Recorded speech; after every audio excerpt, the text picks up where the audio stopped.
La mère du millionnaire suppliait en silence pour que sa belle-fille arrête ses abus. La domestique, témoin de tout, a tout risqué pour la protéger.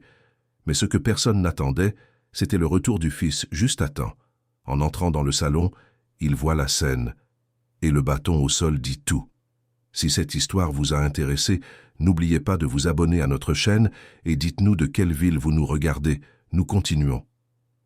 Dans un quartier huppé de Paris, où les immeubles se dressaient comme des forteresses de verre et de béton, protégeant leurs résidents du chaos de la métropole, se trouvait un penthouse qui brillait sous le soleil de l'après-midi, avec la même intensité que les bijoux gardés dans ses coffres. Là, chaque objet racontait une histoire de conquête, chaque meuble importé murmurait des récits de voyages internationaux, et chaque tableau au mur célébrait le succès d'une famille qui avait appris à transformer l'ambition en fortune. Mais derrière cette façade impeccable, où le silence s'achetait au poids de l'or, et où les rideaux de lin bloquaient non seulement la lumière, mais aussi les regards curieux du monde extérieur, existaient des secrets qu'aucun argent ne pouvait cacher complètement. Amandine Lefebvre avait 28 ans lorsqu'elle franchit pour la première fois le hall d'entrée de ce penthouse, ne portant qu'une vieille valise et un cœur plein d'espoir. Originaire du Périgord, elle avait laissé derrière elle une vie simple à Sarlat-la-Canéda, où les rues pavées racontèrent des histoires de siècles passés et où tout le monde se connaissait par son nom. La capitale française l'avait accueillie avec indifférence, comme elle accueillait des millions d'autres venus chercher une chance. Mais Amandine n'était pas comme les autres. Elle possédait quelque chose de rare dans ce monde d'apparence. Une capacité authentique à voir au-delà des masques que les gens portaient.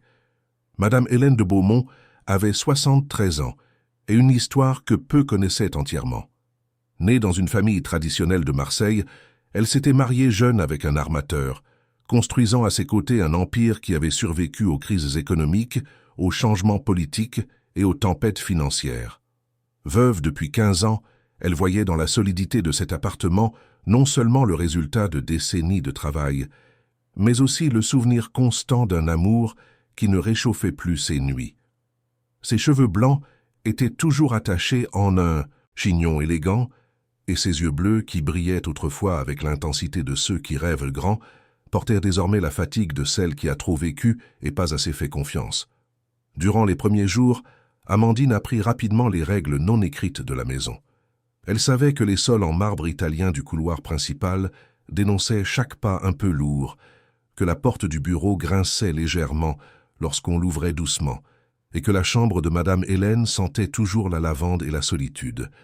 Elle apprit aussi que sa patronne aimait prendre du thé vert à 15 heures, qu'elle préférait les fenêtres ouvertes même par temps froid, et qu'elle adorait écouter des histoires sur la vie à la campagne, comme si chaque récit d'Amandine était une fenêtre ouverte sur un monde qu'elle-même avait perdu depuis longtemps. La routine s'installa naturellement. Amandine se réveillait à 6 heures du matin, préparait le café avec le soin de celle qui sait que les petits gestes portent de grandes significations, organisait les médicaments de Madame Hélène dans de petits compartiments identifiés par heure, et consacrait ses après-midi à des conversations qui allaient bien au-delà du protocole entre patronne et employée. Elle parlait de vieilles recettes, des changements de la ville, de la façon dont le temps semblait s'écouler différemment lorsqu'on avait de la compagnie. Et Madame Hélène, peu à peu, se mit à sourire davantage, à marcher avec moins de peur dans les vastes pièces, à sentir que cette maison redevenait un foyer. Julien de Beaumont, le fils unique de Madame Hélène, était un homme de 45 ans qui portait sur ses épaules le poids du maintien d'un empire entrepreneurial en des temps difficiles. Grande allure élégante avec des cheveux grisonnants sur les tempes qui lui donnaient un air de sérieux, il partageait son temps entre des réunions interminables, des voyages d'affaires et des appels qui n'en finissaient jamais. Amandine le voyait peu, généralement lors de week-ends rapides lorsqu'il venait déjeuner avec sa mère, vérifiant toujours son téléphone, toujours pressé, l'esprit toujours ailleurs. Mais elle percevait en lui quelque chose que peu remarquaient, une culpabilité silencieuse qui planait dans ses yeux chaque fois qu'il regardait Madame Hélène, comme s'il savait qu'il échouait dans quelque chose de fondamental, mais n'avait ni le courage ni le temps de corriger le tir. C'est un matin d'avril, alors que l'automne commençait à rafraîchir les rues parisiennes, que Julien annonça un voyage d'affaires à Singapour. 3 semaines à évaluer des possibilités d'expansion de l'entreprise, des réunions avec des investisseurs internationaux, des dîners diplomatiques. Madame Hélène acquiesça simplement, habituée aux absences de son fils, mais Amandine remarqua un léger tremblement dans ses mains alors qu'elle tenait sa tasse de thé. Il y avait quelque chose dans l'air, une tension qu'elle ne parvenait pas à nommer, mais qui lui serrait l'estomac. La grande nouvelle, cependant, vint juste après. Céline de Beaumont, l'épouse de Julien, serait chargée de superviser les soins de Madame Hélène durant son absence. La nouvelle s'abattit sur l'appartement comme une ombre froide. Amandine n'avait jamais beaucoup côtoyé Céline. La femme apparaissait sporadiquement, toujours impeccable dans ses vêtements de créateur, ses talons hauts, résonnant dans le couloir comme des annonces d'autorité, et son parfum coûteux qui ressemblait plus à une barrière chimique qu'à un arôme. À 38 ans, Céline possédait la beauté froide de celle qui a appris tôt à utiliser l'apparence comme un outil de pouvoir. Mariée à Julien depuis 10 ans, elle venait d'une famille de politiciens de Bordeaux, où les alliances se construisaient avec des sourires stratégiques et où les amitiés se mesuraient à ce qu'elles pouvaient rapporter. Le mariage avait été pour beaucoup une union parfaite, lui avec l'argent, elle avec les contacts. Mais pour qui observait avec attention, il était clair que cette relation avait la profondeur d'une carte postale, belle en surface et vide à l'intérieur. Madame Hélène n'avait jamais caché son inconfort face à sa belle-fille. Ce n'était pas une hostilité explicite, mais une distance polie, une précaution pour ne pas rester seule avec elle trop longtemps, un regard qui se détournait lorsque Céline entrait dans la pièce. Amandine avait remarqué ces derniers mois comment la vieille dame se repliait sur elle-même chaque fois que sa belle-fille lui rendait visite, comment son sourire devenait forcé, comment ses réponses devenaient monosyllabiques. Et il y avait plus, de petits incidents qui s'accumulaient comme des nuages avant la tempête. 3 mois plus tôt, Amandine avait trouvé Madame Hélène en train de pleurer discrètement dans sa chambre après une visite de Céline. Lorsqu'elle lui demanda ce qui s'était passé, la vieille dame secoua simplement la tête en disant que tout allait bien, que c'était juste de la fatigue. Mais Amandine vit la marque rouge sur son bras, comme si quelqu'un l'avait saisie avec trop de force. 2 semaines plus tard, lors d'un déjeuner familial, Céline fit des commentaires sur le fait que Madame Hélène commençait à perdre la mémoire, suggérant devant tout le monde qu'il était peut-être temps d'envisager une maison de retraite spécialisée, où elle recevrait des soins plus adaptés. Le silence gêné qui suivit ne fut rompu que par Julien, qui changea rapidement de sujet, mais pas avant qu'Amandine n'ait vu l'expression de panique sur le visage de Madame Hélène. Il y avait aussi ces petites cruautés déguisées en inquiétude. Céline avait l'habitude de critiquer les choix vestimentaires de sa belle-mère, affirmant que certaines couleurs la faisaient paraître plus vieille ou que certains styles n'étaient pas appropriés pour quelqu'un de son âge. Elle remettait en question ses souvenirs, corrigeant date et nom avec un ton de condescendance qui poussait Madame Hélène à douter d'elle-même. Et toujours il y avait ce regard de glace qui semblait évaluer la vieille dame non pas comme une personne, mais comme un problème à résoudre. Amandine se rendit compte qu'elle n'était pas la seule à le remarquer.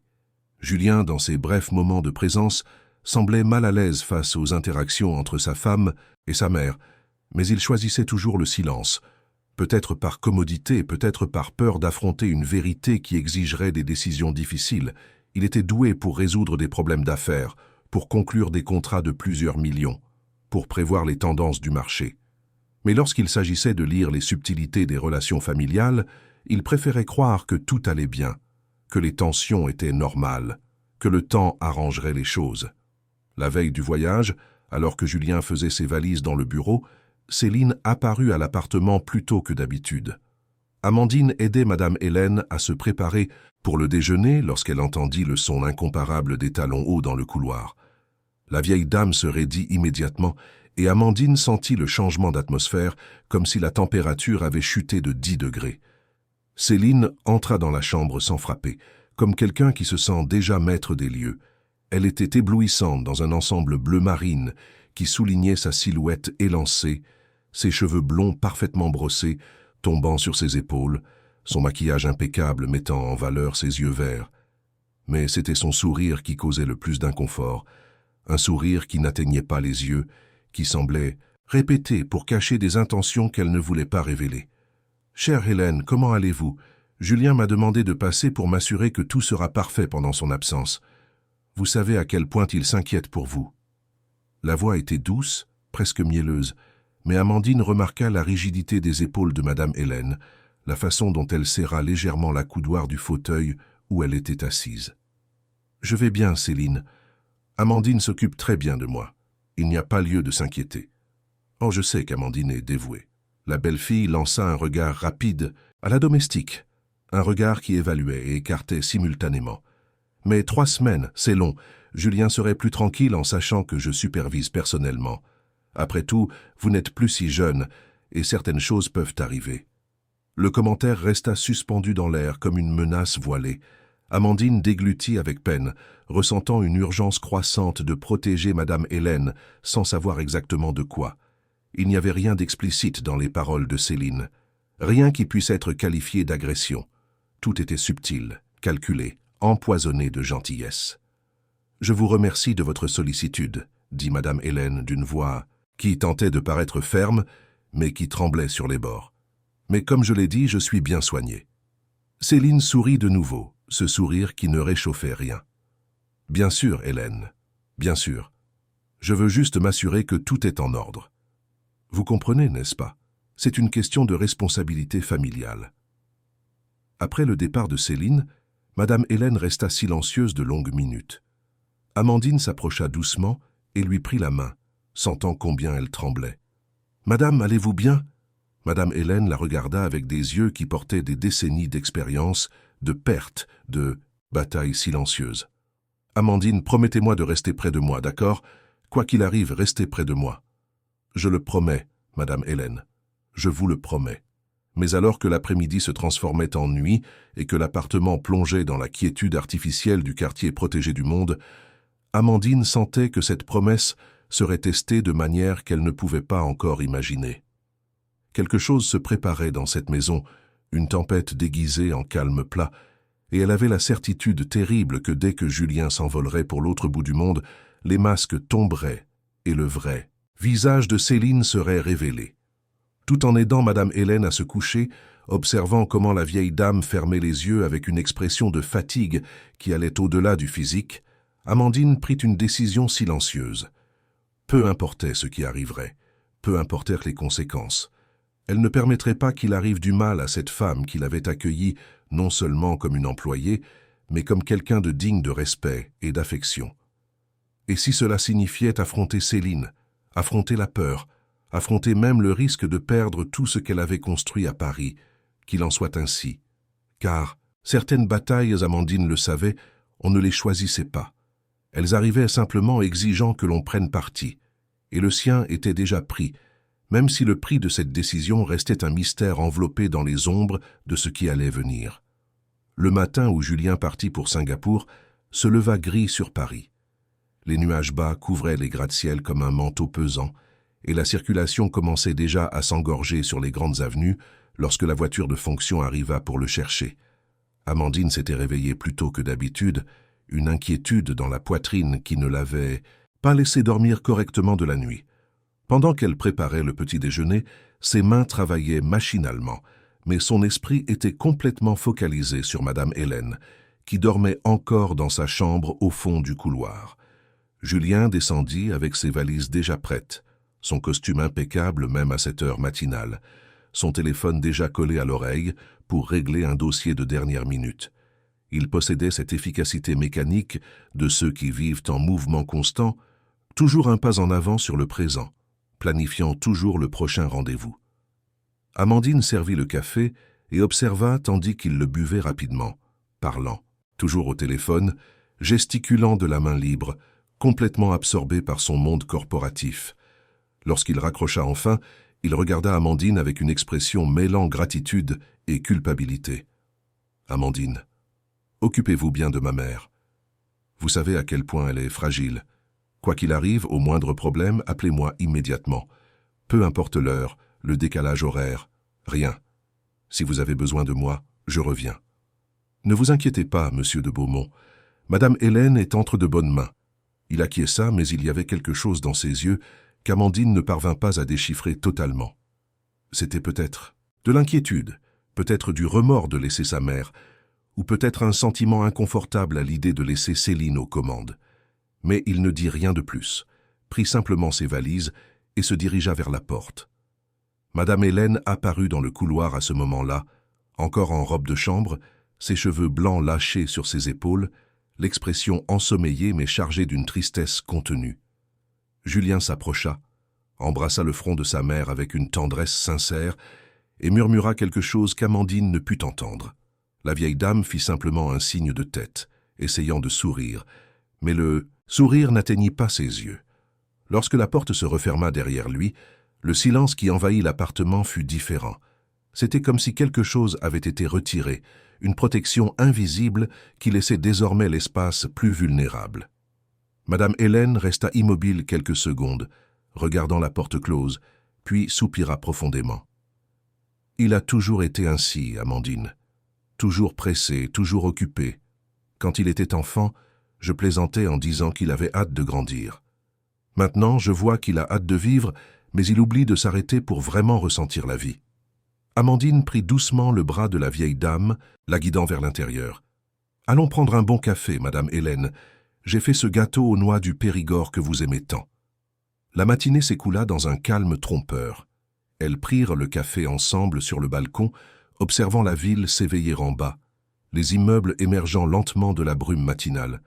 Madame Hélène raconta des histoires de l'enfance de Julien, de la façon dont il jouait dans ce même appartement lorsqu'il était encore plus petit, avant les rénovations et les agrandissements que l'argent avait permis. Il y avait de la nostalgie dans sa voix, mais aussi une mélancolie qui pesait sur chaque mot, comme si elle savait que ces jours simples ne reviendraient jamais. Ce n'est qu'au début de l'après-midi que Céline apparut. Amandine entendit d'abord le bruit de la clé dans la serrure, puis des pas décidés dans le hall d'entrée. Elle aidait Madame Hélène à faire quelques exercices légers de physiothérapie, des mouvements recommandés par le médecin pour maintenir la mobilité, lorsque la belle-fille entra dans le salon. Céline était différente, toujours élégante, toujours impeccable, mais il y avait dans sa posture quelque chose de plus assertif, de plus autoritaire. Elle portait un ensemble blanc qui contrastait avec ses cheveux blonds et tenait dans ses mains un dossier de documents et un grand sac en cuir. « Bonjour, Hélène.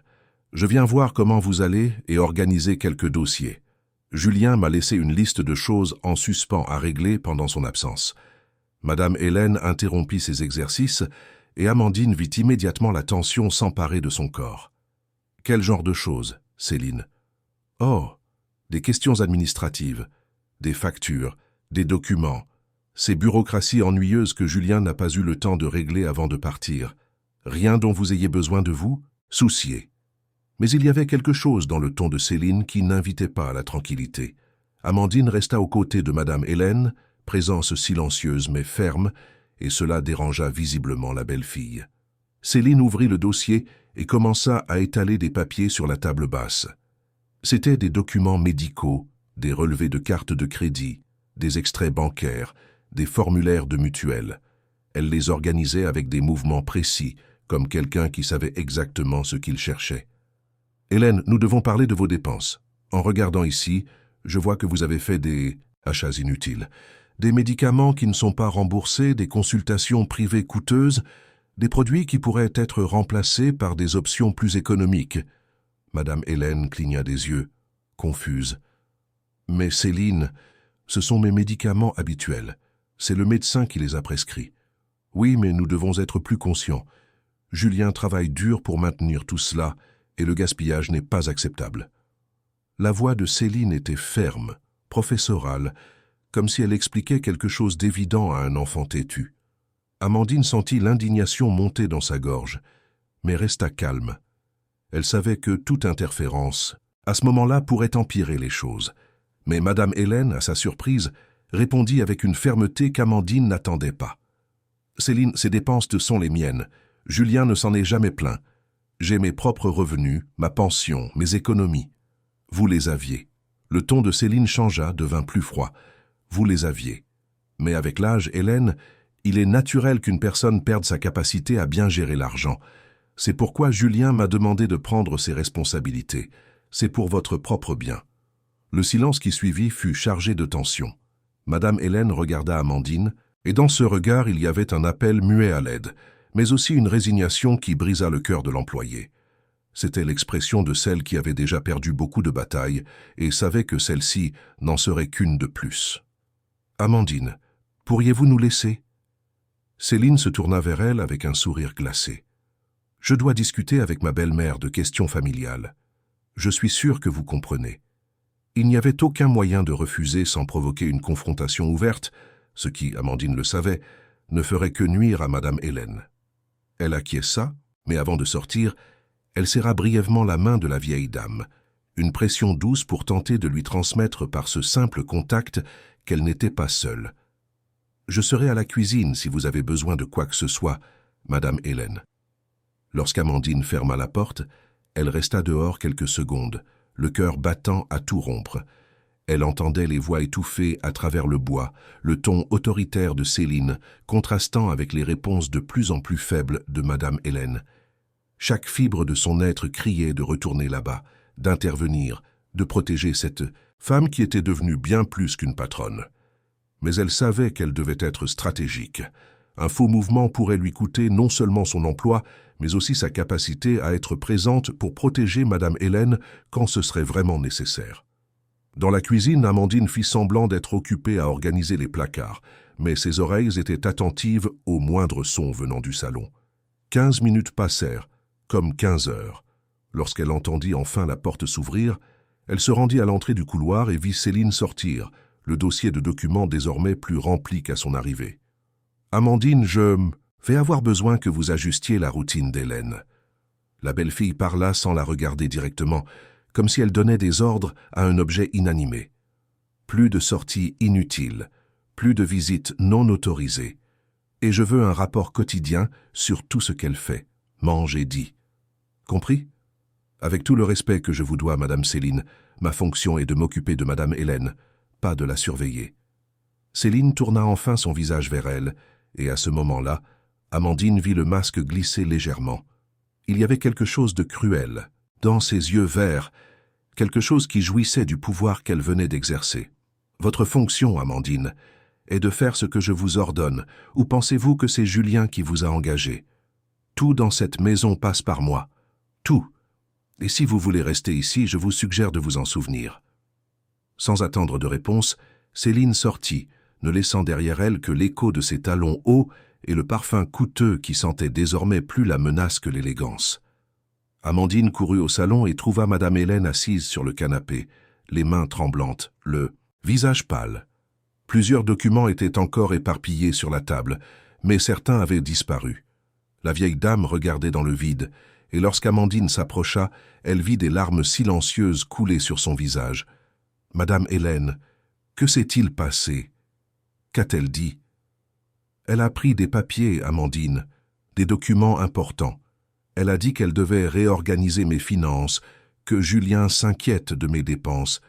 Mais je connais mon fils. Il ne m'a jamais demandé cela. Jamais. Amandine s'agenouilla aux côtés de la vieille dame, tenant ses mains froides. « Avez-vous des copies de ces documents? Savez-vous exactement ce qu'elle a emporté ?» Madame Hélène secoua la tête désemparée. « J'en avais, mais ils étaient tous ensemble dans ce dossier. Des informations bancaires, des procurations, même la copie du testament que j'ai fait il y a quelques années. » Elle a dit qu'elle devait tout réviser, s'assurer que tout était en ordre. Mais la façon dont elle a parlé, Amandine, la façon dont elle m'a regardé, c'était comme si j'étais un fardeau, un problème à résoudre. Quelque chose en Amandine se brisa à ce moment-là. Elle voyait la femme forte et digne qu'elle avait connue se défaire sous ses yeux réduits à l'ombre d'elle-même par des mots soigneusement choisis pour blesser sans laisser de marque visible. C'était une cruauté sophistiquée, déguisée en préoccupation familiale, et pour cela même plus dangereuse. « Madame Hélène, vous devez appeler Monsieur Julien, lui raconter ce qui se passe. » « Je ne peux pas. » La voix de la vieille dame était faible, vaincue. Il a confiance en elle. Il l'a épousée. Si je cause des problèmes dans son mariage, je vais le perdre définitivement. C'est mon fils unique, Amandine, le seul qui me reste au monde. Et c'est dans cette phrase qu'Amandine comprit la véritable prison dans laquelle se trouvait Madame Hélène. Ce n'étaient pas les murs de ce penthouse luxueux, ni l'âge avancé qui limitait ses mouvements. C'était la peur de la solitude absolue, la terreur de perdre le dernier lien familial qui lui restait. Céline le savait, et elle utilisait cette connaissance comme une arme tranchante et silencieuse. L'après-midi se transforma en nuit, et Amandine resta aux côtés de Madame Hélène, l'aidant à se calmer, lui préparant une infusion de camomille, lui parlant doucement de choses simples et réconfortantes. Mais dans son esprit, alors qu'elle voyait la vieille dame s'endormir enfin, épuisée émotionnellement, une certitude se formait, solide comme un roc. Ce n'était que le début. Céline avait montré ses griffes, mais elle testait encore les limites, mesurant les résistances. Et si personne ne l'arrêtait, si personne n'avait le courage de l'affronter, ce qui viendrait ensuite serait bien pire. Amandine regarda le téléphone sur la table de chevet, tentée d'appeler Julien immédiatement, mais quelque chose la retint. Elle n'avait pas de preuves, seulement des paroles contre d'autres paroles. Et Céline était bien trop habile pour laisser des traces.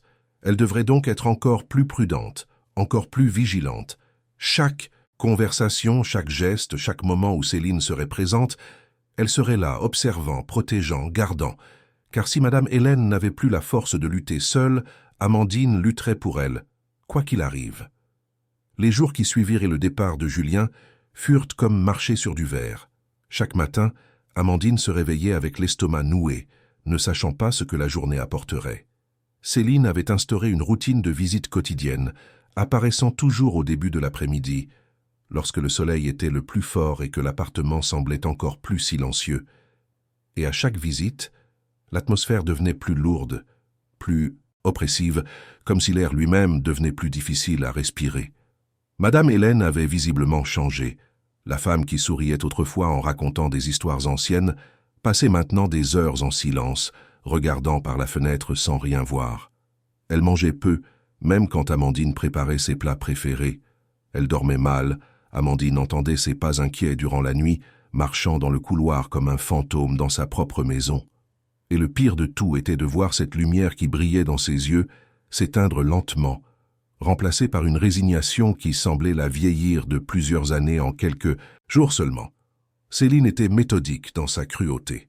Elle ne criait jamais, n'agressait jamais physiquement, mais ses mots étaient choisis avec une précision chirurgicale pour frapper là où ça faisait le plus mal.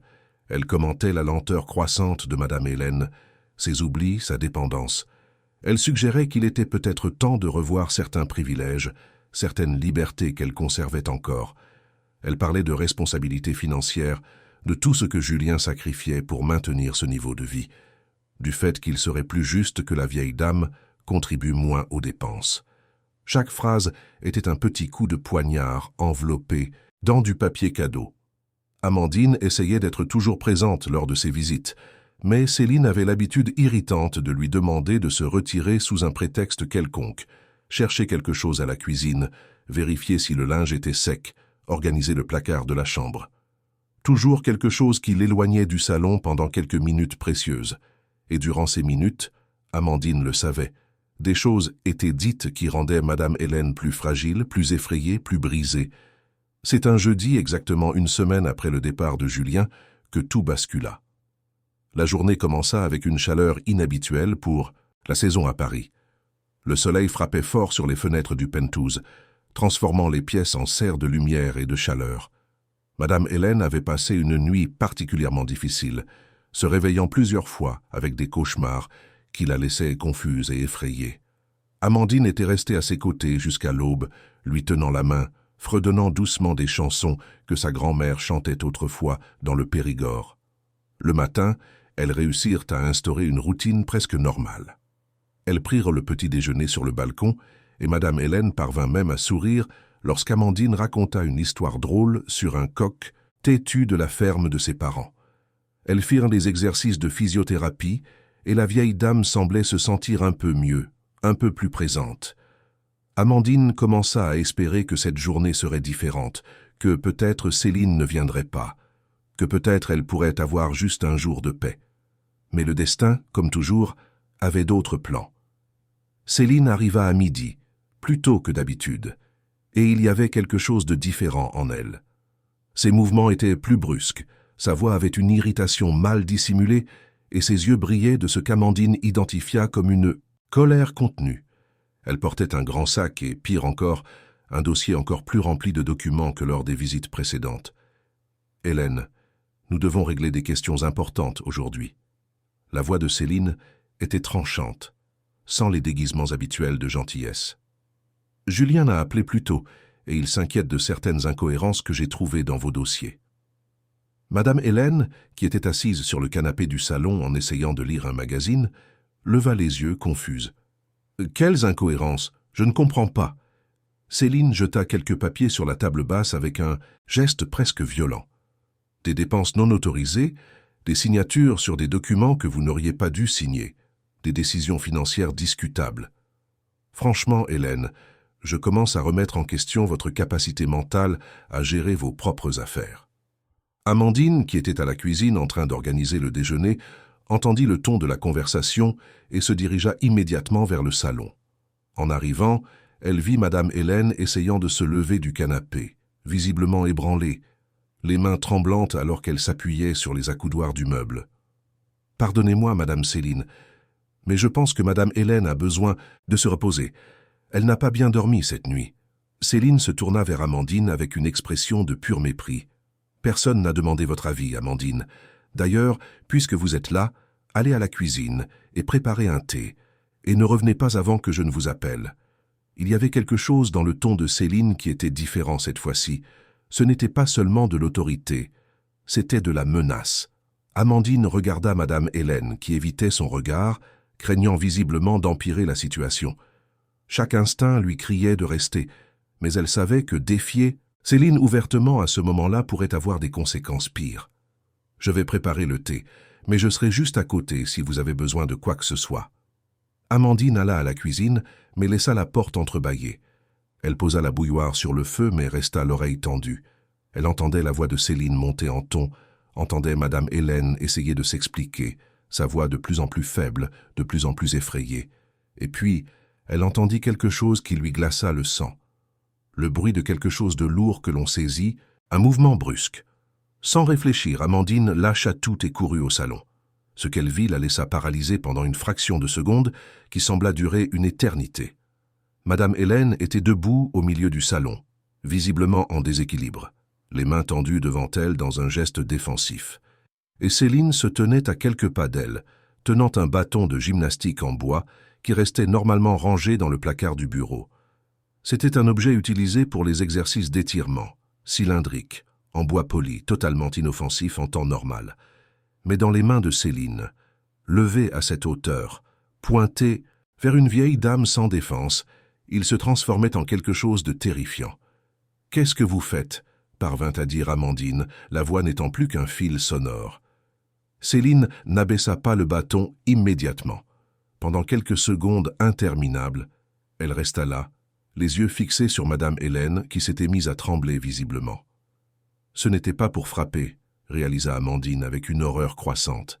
C'était pour intimider, pour montrer son pouvoir, pour laisser clair qui commandait et qui obéissait. C'était le contrôle par la terreur. J'enseigne à Hélène les limites.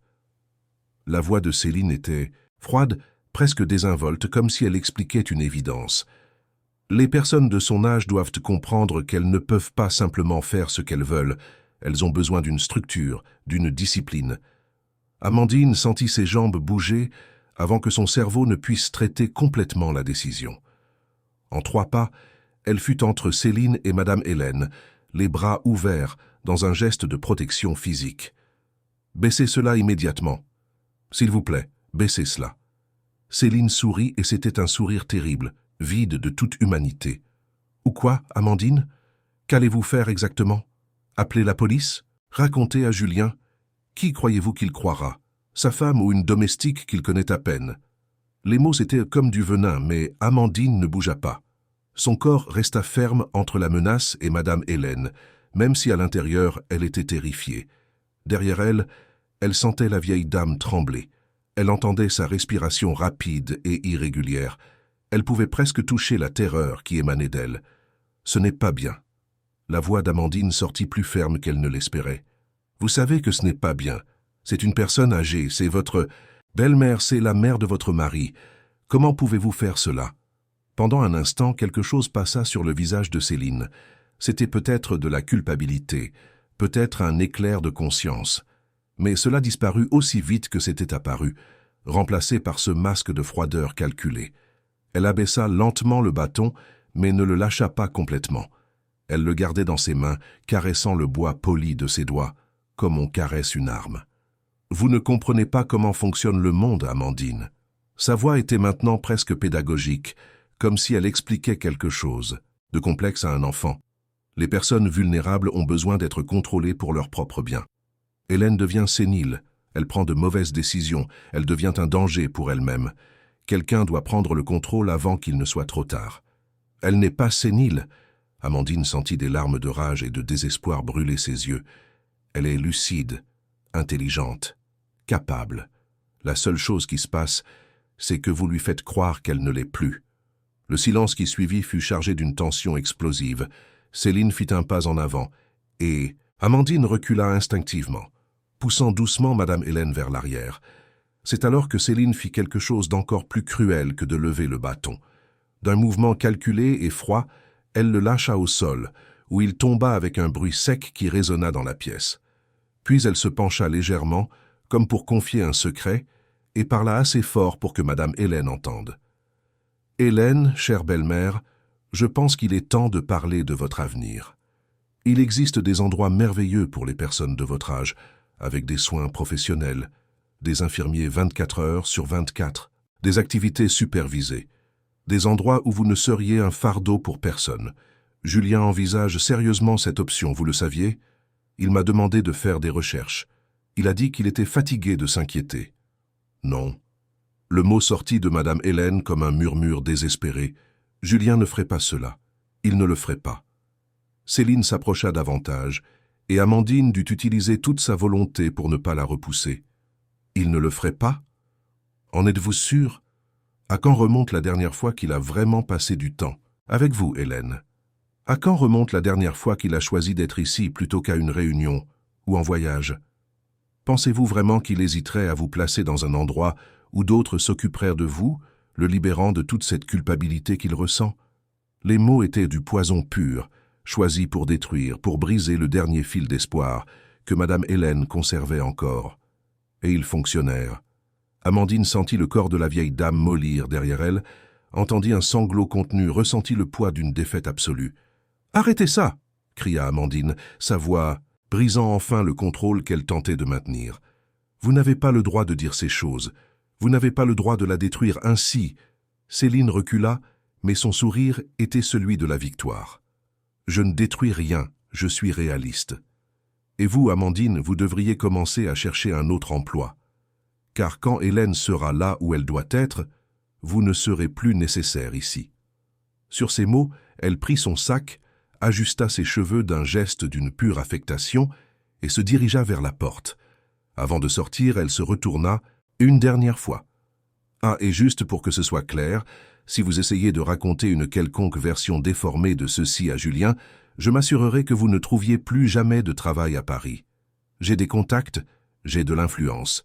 Un petit mot de ma part et vous retournez dans votre campagne, d'où vous n'auriez jamais dû sortir. » La porte se referma derrière elle, et le silence qui resta était étouffant. Amandine se tourna lentement vers Madame Hélène et la trouva à genoux au sol, les mains couvrant son visage, le corps secoué de sanglots silencieux. Le bâton restait au sol à quelques mètres, symbole muet de tout ce qui venait de se passer. Amandine s'agenouilla près d'elle, l'enveloppant de ses bras, sentant le corps fragile trembler contre le sien. « Madame Hélène, je suis désolé. Je suis désolé de ne pas avoir empêché cela plus tôt. Je suis désolé de n'avoir pas été assez forte. » Mais Madame Hélène ne répondait pas par des mots. Elle pleurait seulement, un pleur profond venant d'un lieu de douleur accumulée, de peur non dite, de solitude que tout l'argent du monde ne pouvait combler. Et Amandine, tenant cette femme, qui représentait tout ce qu'il restait de bon et de digne dans le monde, prit une décision qui allait tout changer. Peu importèrent désormais les conséquences. Peu importait si elle perdait son emploi, son toit, ses références. Peu importait si Céline mettait ses menaces à exécution et détruisait ses chances de travailler à nouveau à Paris. Rien de tout cela ne comptait plus. Ce qui comptait, c'était cette femme dans ses bras, tremblante de peur et de détresse. Ce qui comptait, c'était de faire ce qui était juste, même si le prix était trop élevé. Madame Hélène, écoutez-moi. Amandine tint le visage de la vieille dame avec douceur, la forçant à la regarder dans les yeux. Nous allons tout raconter à Monsieur Julien. Nous allons tout raconter. Et je serai là, à vos côtés, quoi qu'il arrive. Vous me comprenez? Vous n'êtes pas seul. Vous ne serez plus jamais seul tant que j'aurai la force de l'empêcher. Cette nuit-là, Amandine ne dormit pas. Après avoir calmé Madame Hélène et l'avoir aidée à se coucher, elle resta assise dans le fauteuil, à côté du lit, observant la respiration irrégulière de la vieille dame, voyant comment ses yeux bougeaient rapidement sous ses paupières closes, signe de rêve perturbé. Chaque fois que Madame Hélène bougeait, murmurant des paroles incompréhensibles, Amandine lui tenait la main, murmurant des mots apaisants, promettant une protection qu'elle savait à peine comment assurer. L'aube arriva lentement, apportant cette lumière grise qui précède le lever du jour à Paris. Amandine avait pris une décision durant les heures sombres de la nuit. Dès que le jour serait complètement levé et qu'il serait une heure raisonnable à Singapour, elle appellerait Julien. Peu importait les menaces de Céline. Peu importait s'il ne la croyait pas. Elle devait essayer. Madame, Hélène méritait au moins cela. C'est alors qu'elle mentalisait exactement ce qu'elle dirait, comment elle expliquerait tout, sans donner l'impression d'exagérer ou de manipuler la situation, qu'elle entendit un bruit venant du salon. Des pas. Mais ce n'étaient pas les pas légers et hésitants de Madame Hélène. C'étaient des pas fermes, masculins, décidés. Le cœur d'Amandine s'emballa. Céline avait-elle envoyé quelqu'un? Était-elle en train de mettre ses menaces à exécution plus tôt que prévu? Elle se leva silencieusement, prit son téléphone et marcha jusqu'à la porte de la chambre, l'ouvrant juste d'un entrebâillement. Ce qu'elle vit lui coupa le souffle. Julien se tenait au milieu du salon, portant encore son costume de voyage, une valise à côté de lui, le visage marqué par la fatigue d'un vol international. Mais ce n'était pas seulement de la fatigue. Il y avait autre chose dans son expression, une inquiétude profonde qui faisait froncer ses sourcils alors qu'il regardait autour de l'appartement. « Monsieur de Beaumont ?» Amandine sortit de la chambre, fermant la porte avec précaution pour ne pas réveiller Madame Hélène. « Vous êtes revenu ? Je pensais que vous ne reviendriez que dans 2 semaines. » Il se tourna vers elle, et Amandine vit dans ses yeux une intensité qu'elle n'avait jamais remarquée auparavant. Quelque chose n'allait pas, Amandine. Je le sentais. J'ai essayé d'appeler ma mère hier soir plusieurs fois, et elle n'a pas répondu. J'ai appelé Céline, et elle a dit que tout allait bien, que ma mère dormait simplement. Mais quelque chose dans sa voix, je ne sais pas comment l'expliquer, quelque chose m'a profondément dérangé. J'ai annulé les réunions, pris le premier vol disponible et je suis venu directement de l'aéroport. Amandine sentit les larmes menacées de jaillir. C'était comme si un barrage était sur le point de rompre en elle. Toute la tension accumulée durant cette semaine poussant pour sortir. « Monsieur Julien, je dois vous parler. » De toute urgence. Il l'étudia un moment, remarquant les cernes profonds, la pâleur de son visage, la façon dont ses mains tremblaient légèrement. « Asseyez-vous, Amandine.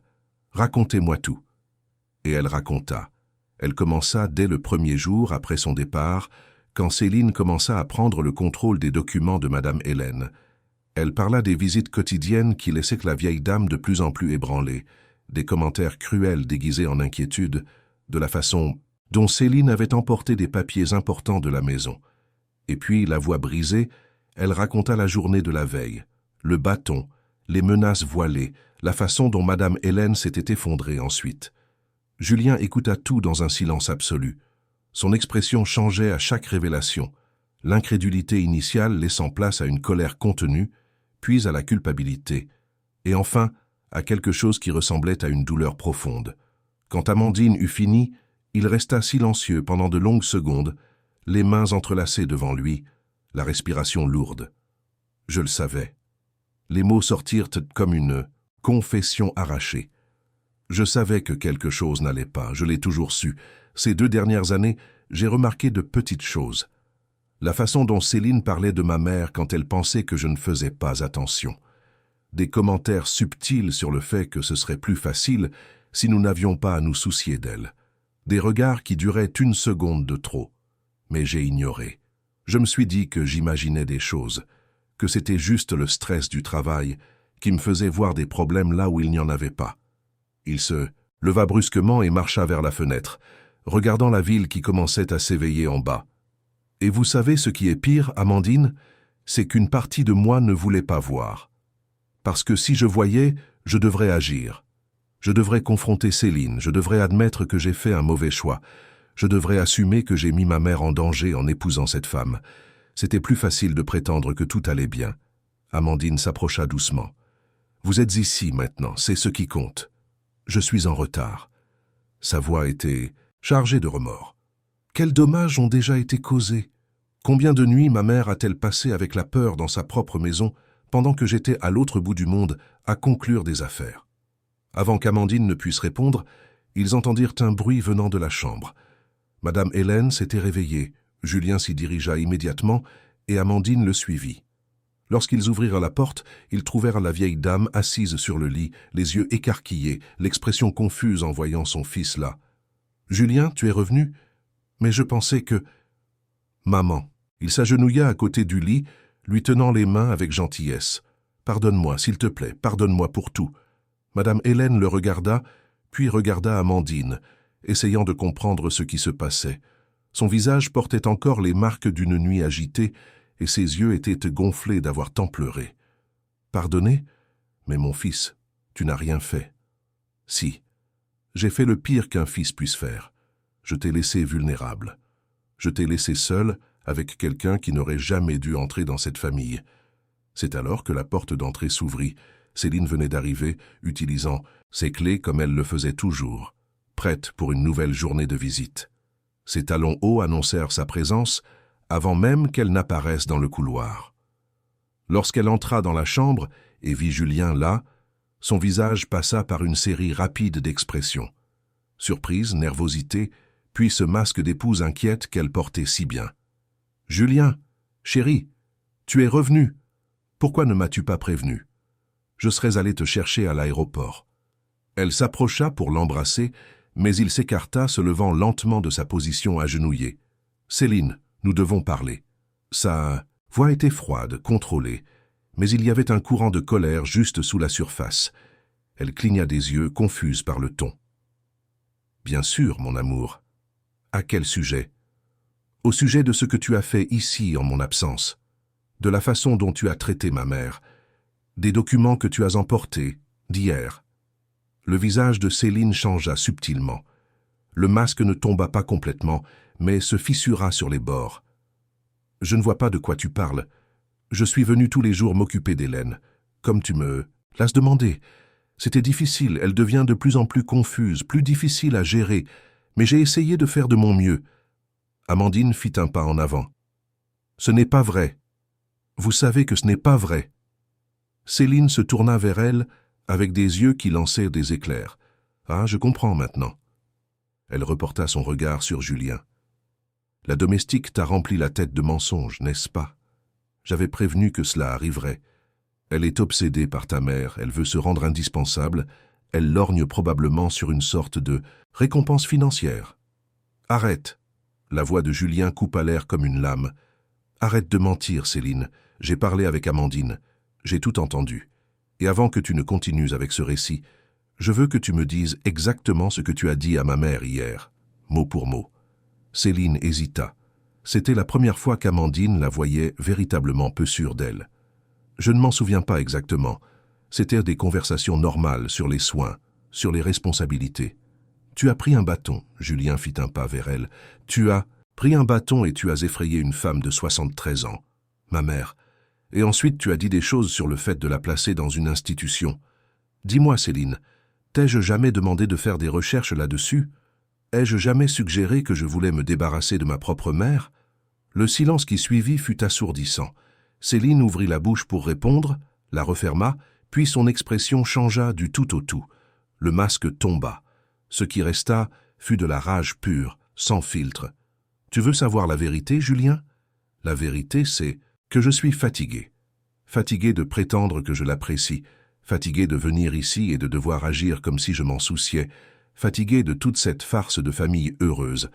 Ta mère a toujours été un poids, toujours un obstacle. Et oui, j'ai pris ce bâton. Pas pour frapper, mais pour montrer qui commande ici. pour laisser clair qu'elle n'est plus rien d'autre qu'une vieille encombrante qui barre le chemin. « Hélène n'est rien pour toi ?» Julien parvenait à peine à contrôler sa voix. « C'est ma mère, c'est la femme qui m'a élevé, qui a construit tout ce que j'ai aujourd'hui. Comment oses-tu parler d'elle ainsi? Parce que c'est la vérité, » hurla presque Céline. « Et tu sais ce qui est vrai aussi? Tu ne l'as jamais aimée vraiment. Si tu l'aimais, tu ne passerais pas plus de temps au bureau qu'ici. Si tu l'aimais, tu n'aurais pas besoin d'une domestique pour t'occuper d'elle. Tu es aussi absent que je suis indifférente. La différence, c'est que moi, je suis honnête là-dessus. » Les mots tombèrent comme des bombes dans la chambre. Madame Hélène commença à pleurer silencieusement et Amandine alla immédiatement vers elle, l'embrassant. Julien resta immobile, le visage pâle, comme s'il avait reçu un coup de poing à l'estomac. « Tu as raison. » Sa voix sortit basse, brisée. « Tu as absolument raison. J'ai échoué en tant que fils. J'ai choisi le travail, j'ai choisi la carrière, j'ai tout choisi sauf d'être présent quand elle en avait le plus besoin. Mais cela ne te donne pas le droit de la maltraiter. Cela ne te donne pas le droit de la terroriser dans sa propre maison. » Céline croisa les bras, son visage n'étant plus qu'un masque de mépris. « Et qu'est-ce que tu vas faire, Julien? Divorcer? Eh bien, j'espère que tu es prêt pour la bataille judiciaire qui s'annonce. J'ai d'excellents avocats, j'ai des relations. Et j'ai des preuves que tu as négligé ta mère pendant des années. Je peux retourner cela contre toi si facilement. » Julien fit un pas en arrière comme s'il avait besoin de distance physique vis-à-vis de cette femme qu'il pensait connaître. « Sors, maintenant. Prends tes affaires et sors de cette maison. »« Avec plaisir. » Céline se retourna, mais avant de sortir, elle lança un dernier regard venimeux à tout le monde, dans la pièce. « Mais ce n'est pas fini, loin de là, vous allez le regretter. » Lorsque la porte claqua derrière elle, le silence qui resta fut différent. Ce n'était pas la paix, mais le soulagement. Comme si un poids étouffant avait été retiré de l'air. Julien retourna près de sa mère, s'agenouillant de nouveau à côté du lit. « Maman, je suis tellement désolé, tellement. Je vais faire mieux, je promets que je vais faire mieux. » Madame Hélène, les larmes coulant sur son visage, prit le visage de son fils dans ses mains tremblantes. « Mon fils, tu es revenu. C'est tout ce qui compte. Tu es revenu. » Mais il restait une dernière chose à régler. Julien se tourna vers Amandine. « Vous avez sauvé ma mère. Quand j'ai échoué, quand je me suis absenté, quand j'ai fermé les yeux sur ce qui se passait, vous êtes resté. Vous l'avez protégée. Comment puis-je vous remercier pour cela ?» Amandine secoua la tête. « Vous n'avez pas besoin de me remercier, monsieur Julien. J'ai fait ce que toute personne décente ferait. » « Non. » Sa voix était ferme. Beaucoup de gens ne le feraient pas. Beaucoup de gens choisiraient le silence, la sécurité de l'emploi, la peur de la confrontation. Mais vous avez choisi ce qui est juste, même en risquant tout. Et je ne l'oublierai jamais. C'est alors que Julien se souvint de quelque chose. « Céline a emporté des documents d'ici, avez-vous dit. Amandine, savez-vous où elle les a rangés? Non, mais elle a mentionné qu'elle devait réorganiser les finances de Madame Hélène. Peut-être a-t-elle laissé quelque chose ici. » Ils commencèrent à chercher. D'abord dans le salon, puis dans le bureau. Ce fut Madame Hélène, encore fragile mais désireuse d'aider, qui se souvint. Le placard. Elle rangeait toujours des choses dans le placard de la chambre d'amis. Elle disait que personne ne regardait là. Julien ouvrit le placard et, caché sous de vieilles couvertures, trouva une boîte. À l'intérieur, des documents qui révélaient bien plus que ce qu'ils attendaient. Des médicaments avec des ordonnances périmées qui n'avaient jamais été renouvelées.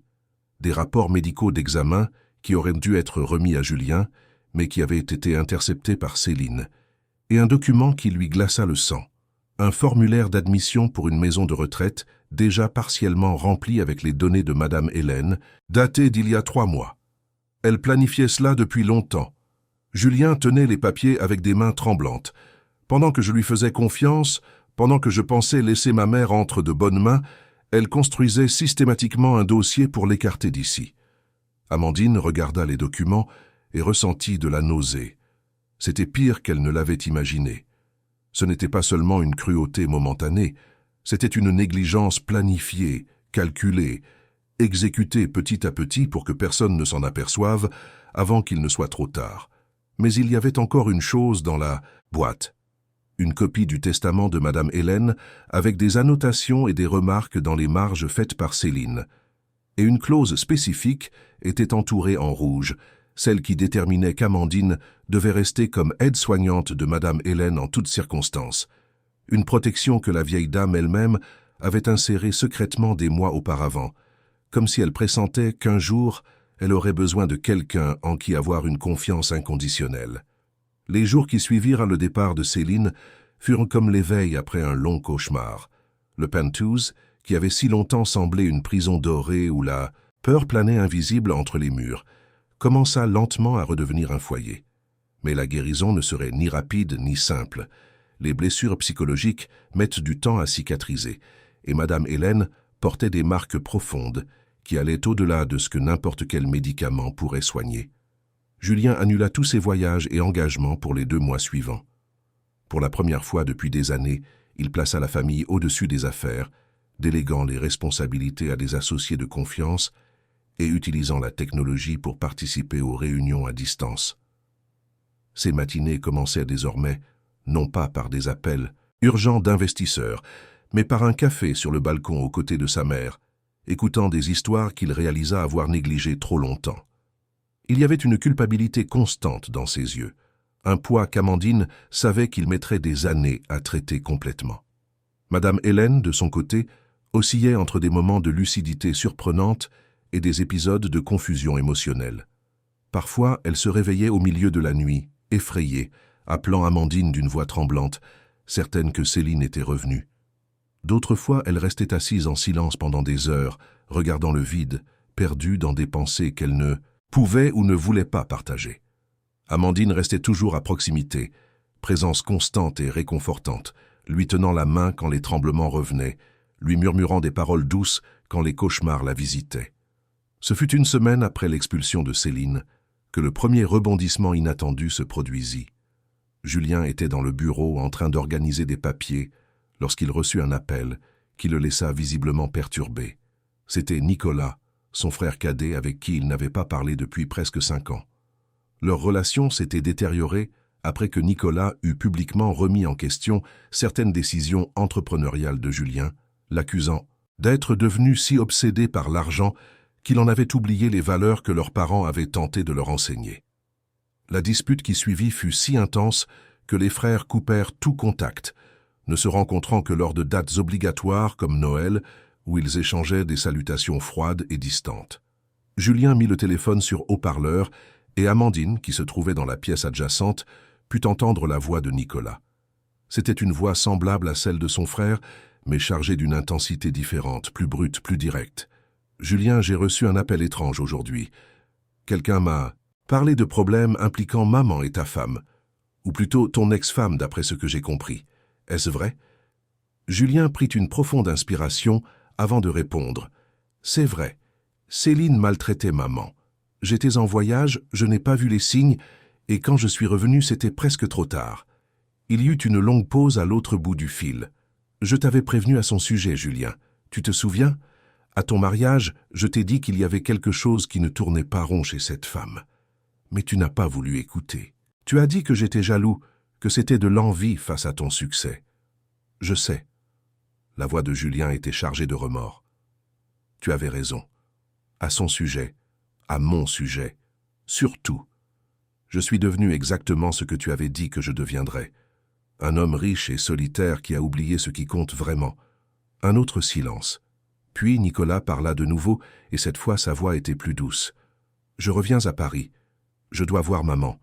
Et nous devons discuter, toi et moi, de beaucoup de choses. » Lorsque Nicolas arriva 2 jours plus tard, Amandine vit immédiatement la ressemblance et les différences entre les frères. Nicolas était un peu plus petit que Julien, portait une barbe et avait un style plus décontracté, jean et chemise, plutôt que le costume impeccable de son frère. Mais c'était dans les yeux que la différence était la plus marquante. Là où Julien portait la culpabilité et la fatigue, Nicolas apportait une intensité ardente, une passion pour la justice qu'il n'avait jamais perdue malgré les déceptions. Il embrassa Madame Hélène avec une tendresse qui fit monter les larmes aux yeux de la vieille dame. « Maman, pardonne-moi d'être resté loin. J'étais en colère contre Julien, mais j'ai fini par te punir aussi. C'était injuste. » Madame Hélène tint le visage de son fils cadet entre ses mains. « Mon garçon, tu es là maintenant. Vous êtes tous les deux là. C'est tout ce qui compte. » Mais Nicolas n'était pas venu seulement pour se réconcilier. Il apportait des informations qui changèrent la perspective de tout. En tant qu'avocat spécialisé en droit de la famille et protection des personnes vulnérables, il avait fait des recherches sur Céline dès qu'il avait appris les événements. Et ce qu'il découvrit était perturbant. Julien, Céline n'en est pas à son coup d'essai. Nicolas étala des documents sur la table du salon. Elle a un mode opératoire. Avant toi, elle a été mariée 2 fois. Les 2 maris étaient des hommes plus âgés, veufs, avec des parents âgés. Dans les 2 cas, les aînés ont fini par être placés dans des institutions, et Céline a obtenu l'accès à des parts significatives des héritages, grâce à des accords de divorce stratégiquement planifiés. Julien devint livide.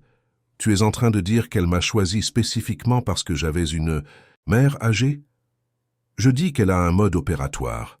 Se marier avec des hommes qui réussissent et qui négligent leur famille, gagner leur confiance, isoler les personnes âgées, créer des situations qui justifient leur institutionnalisation, puis en tirer profit.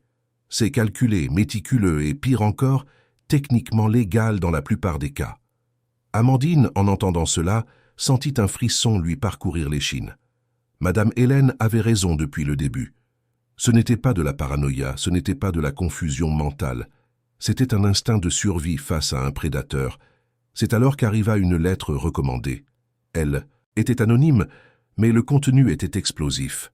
Une femme nommée Colette, qui avait travaillé comme aide-soignante pour Madame Hélène 2 ans auparavant, écrivait en détail comment elle avait été pressée par Céline d'ignorer certains besoins de la vieille dame, de faire de faux rapports sur son état mental, et de participer à un récit selon lequel Madame Hélène perdait sa capacité à s'occuper d'elle-même. Lorsque Colette refusa et menaça d'en parler à Julien, elle fut licenciée sous de fausses accusations de vol. Elle était restée silencieuse par peur des représailles, mais en entendant les rumeurs selon lesquelles Céline avait enfin été démasquée, elle avait trouvé le courage de parler. Julien lut la lettre à haute voix, et à chaque paragraphe son expression devenait plus sombre. Lorsqu'il eut fini, il regarda sa mère avec des yeux pleins de larmes. « Combien de personnes ont essayé de me prévenir? Combien de signes ai-je ignorés ?» Nicolas posa la main sur l'épaule de son frère. « Ce qui importe maintenant, c'est ce que tu vas faire à partir d'ici.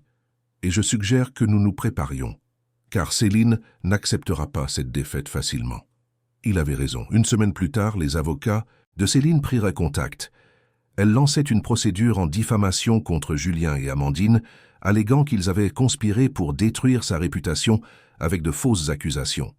Elle exigeait une compensation financière substantielle et la moitié des biens conjugaux, incluant un pourcentage de l'héritage futur de Madame Hélène, se basant sur des clauses du contrat de mariage qu'elle avait habilement manipulées des années plus tôt. La bataille judiciaire s'étendrait sur des mois, expliqua Nicolas, mais il possédait quelque chose que Céline n'attendait pas, des preuves concrètes, les documents cachés, le témoignage de Colette, et maintenant aussi le schéma de comportement, lors des mariages précédents. De plus, Nicolas avait réussi à contacter l'une des ex-belles-mères de Céline, une dame de 80 ans qui était encore traumatisée par l'expérience et qui était prête à témoigner. Pendant que les aspects légaux se déroulaient, la vie dans le penthouse commença à trouver un nouveau rythme. Julien engagea un thérapeute spécialisé dans les traumatismes psychologiques pour travailler avec Madame Hélène. Les séances étaient difficiles, laissant souvent la vieille dame épuisée émotionnellement, mais peu à peu elle commença à traiter ce qu'elle avait vécu, à nommer les peurs qui étaient auparavant trop grandes pour être exprimées. Amandine participait à certaines de ces séances, à la demande de Madame Hélène, et ce fut durant l'une d'elles que la thérapeute fit une observation importante. Madame Hélène ne souffrait pas seulement du traumatisme récent avec Céline. Elle portait des années de solitude accumulées, le sentiment d'être un fardeau pour son fils, la croyance que sa valeur avait diminué avec l'âge. Céline n'avait fait qu'exploiter des blessures déjà existantes. Julien, présent à cette séance spécifique, dut sortir de la pièce un moment pour se ressaisir. Lorsqu'il revint, ses yeux étaient rouges. « J'ai passé des années à construire un empire, à conclure des affaires de millions, à être reconnu dans les magazines économiques. Mais j'ai échoué dans la seule chose qui importait vraiment, faire en sorte que ma mère se sente aimée et valorisée. Il n'est pas trop tard, dit la thérapeute gentiment. Le regret n'est utile que s'il mène au changement. Et Julien changea. Pas du jour au lendemain, mais de manière constante, jour après jour. Il réorganisa toute sa vie, refusant de retourner au rythme insensé d'auparavant. Il commença à déjeuner avec sa mère tous les jours, à l'écouter parler de ses anciens rêves, de ceux qu'elle aimerait faire du temps qu'il lui restait. Et ensemble, ils commencèrent à faire des listes, des endroits qu'elle voulait visiter, des recettes qu'elle voulait apprendre à refaire, des livres qu'elle voulait lire. La relation entre Julien et Nicolas guérit également graduellement. Ils passèrent de longues soirées à discuter, parfois à se disputer, mais toujours avec honnêteté. Nicolas aida Julien à voir comment la quête du succès financier était devenue une fuite devant la vulnérabilité émotionnelle. Julien aida Nicolas à comprendre que tout succès n'était pas vide, qu'il était possible d'avoir les deux, une réalisation professionnelle et des connexions humaines significatives. Ce fut lors d'une de ces soirées de discussion, alors que tous deux avaient déjà bu quelques verres de vin et que les défenses étaient tombées, que Nicolas ouvrit enfin son cœur sur ce qui le tourmentait depuis des années. « Julien, je dois te dire quelque chose que je n'ai jamais eu le courage de formuler. Quand papa est décédé, j'étais tellement perdu, tellement effrayé. Tu étais l'aîné, le fort, celui qui a tout assumé sans ciller. Je t'admirais tant pour cela, mais je te détestais aussi un peu, parce que tu semblais n'avoir besoin de personne. Tu ne montrais aucune faiblesse, alors que moi, je m'effondrais de l'intérieur. » Julien regarda son frère avec surprise. « Moi aussi je m'effondrais, Nicolas. La différence, c'est que j'ai appris à bien le cacher. Quelqu'un devait faire fonctionner les choses, maintenir l'entreprise debout, s'occuper des comptes. Alors j'ai avalé ma douleur et j'ai continué. Mais cela m'a coûté. Cela m'a coûté ma capacité à ressentir, à me connecter. Je suis devenu une machine efficace, mais vide. Les frères s'embrassèrent cette nuit-là, pleurant ensemble pour la première fois depuis l'enterrement de leur père, 15 ans plus tôt. C'était comme si un mur qui avait été construit brique par brique au fil des décennies s'écroulait enfin, leur permettant de redevenir simplement deux frères qui s'aimaient, qui avaient perdu leur chemin, mais qui avaient maintenant la chance de reconstruire quelque chose de vrai. Madame Hélène, témoin de cette réconciliation, sentit quelque chose en elle guérir également. Pendant des années, elle avait porté la culpabilité de n'avoir pas réussi à maintenir ses fils unis après la mort de son mari. Maintenant, les voyant assis côte à côte sur le balcon, riant de vieux souvenirs et planifiant l'avenir ensemble, elle réalisa que parfois les familles doivent se briser complètement pour pouvoir se reconstruire de manière plus forte et plus authentique. Et Amandine, au centre de tout cela, resta comme l'encre qui maintenait la famille unie. Madame Hélène avait insisté pour que le testament soit formellement mis à jour, incluant des dispositions claires, garantissant non seulement qu'Amandine resterait son aide-soignante, mais qu'elle serait traitée comme un membre de la famille à tous égards. Julien alla plus loin, offrant à Amandine une augmentation substantielle de salaire, une chambre plus grande et plus confortable dans l'appartement, et la promesse qu'elle n'aurait plus jamais à craindre pour sa position ou sa sécurité. Mais pour Amandine, la véritable récompense n'était pas dans l'argent.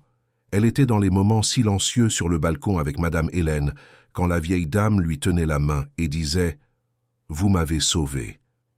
Elle était dans les sourires authentiques qui commençaient à revenir sur ce visage autrefois si triste. Elle était dans le fait de savoir qu'elle avait fait le bon choix, même quand cela semblait impossible. 6 mois après le jour où tout avait explosé, la vie avait trouvé un nouvel équilibre. Le procès contre Céline avançait et les avocats de Nicolas étaient confiants. Elle n'allait pas seulement perdre, mais ferait face à des conséquences légales pour négligence et abus psychologiques. Les ex-belles-mères de ses mariages précédents avaient formé un front uni, partageant leurs histoires et créant un dossier impossible à ignorer. Madame Hélène, bien que portant encore des cicatrices émotionnelles, allait visiblement mieux. Son sourire était revenu, sa voix avait repris de la force, et elle avait commencé à participer à des activités qu'elle avait abandonnées, comme son club de lecture et des cours d'aquarelle. Julien avait engagé une kinésithérapeute qui venait 3 fois par semaine, et l'amélioration physique accompagnait la récupération émotionnelle. Mais peut-être le changement le plus significatif résidait-il dans la façon dont ils interagissaient les uns avec les autres.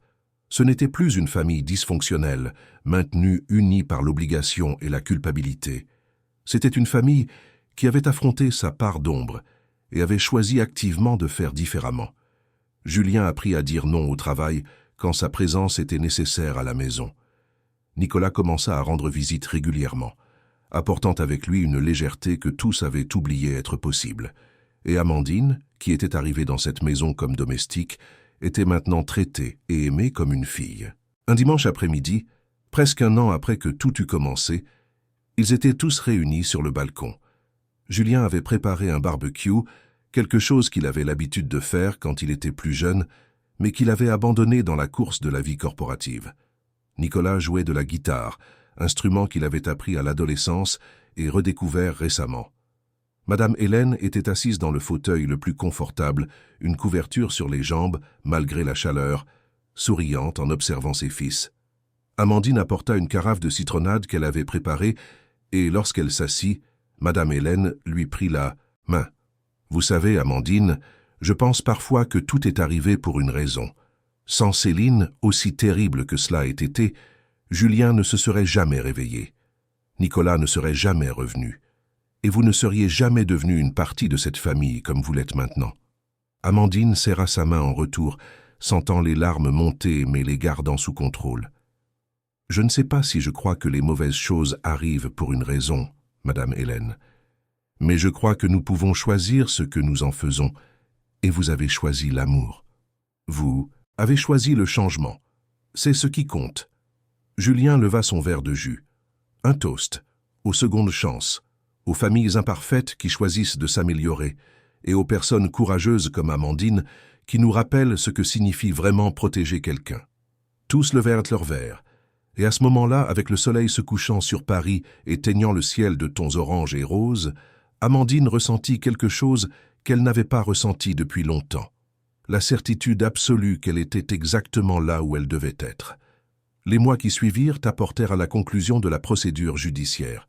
Céline fut reconnue coupable de négligence émotionnelle et d'abus psychologiques. Elle perdit tous ses droits sur l'héritage de Julien et fut condamnée à verser une indemnité substantielle non seulement à Madame Hélène, mais aussi aux victimes de ses mariages précédents. De plus, elle fut inscrite sur un registre de personnes interdites de travailler auprès de personnes âgées ou vulnérables. Nicolas, qui avait mené l'affaire avec une passion inlassable, transforma cette victoire en une cause plus grande, commençant à travailler sur une législation pour mieux protéger les aînés contre les abus psychologiques qui ne laissent pas de marques physiques, mais détruisent des vies. Madame Hélène utilisa une partie de l'indemnité pour créer une fondation qui aidait les employés de maison à dénoncer les abus sans crainte de représailles. La fondation portait le nom d'Amandine, ce que la jeune femme tenta de refuser, mais finit par accepter lorsqu'elle réalisa combien cela comptait pour la vieille dame, de pouvoir transformer sa douleur en quelque chose qui aiderait les autres. Julien ne retourna jamais complètement au rythme frénétique d'autrefois.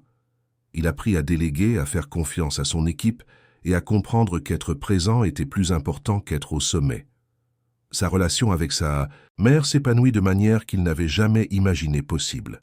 Ils voyagèrent ensemble, visitèrent des lieux qu'elle avait toujours voulu connaître, et Julien découvrit que voir le monde à travers ses yeux était infiniment plus gratifiant que n'importe quelle réussite corporative. Et Amandine resta, non plus comme employée, mais comme une partie essentielle de cette famille reconstruite. Elle fit venir ses parents du Périgord pour lui rendre visite, et Madame Hélène les accueillit avec une affection sincère, insistant pour qu'ils logent au penthouse et les traitant comme sa propre famille.